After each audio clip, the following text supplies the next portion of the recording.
Barnet siger, at der er sket ting imellem jer, som normalt kun bør ske mellem voksne mennesker. Hvad er det for noget? Hvad er det, der er sket? Barnet siger, at hun ikke kan lide dig, og at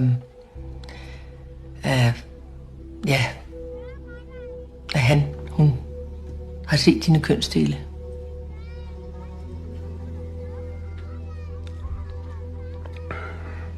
Hold da kæft. Var det her i børnehaven, han viste dig sin tissemand?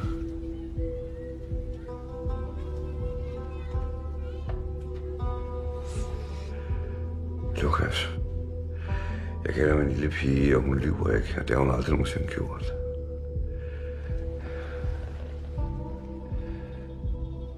Så hvorfor skulle hun lyve nu? Ja, det ved jeg ikke, hvorfor. Men det gør hun altså.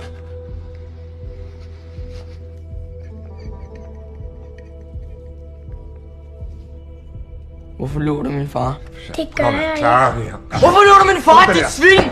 Det skal du bare ikke, der. Markus, for mig! Johan, for helvede! Kom nu, Johan!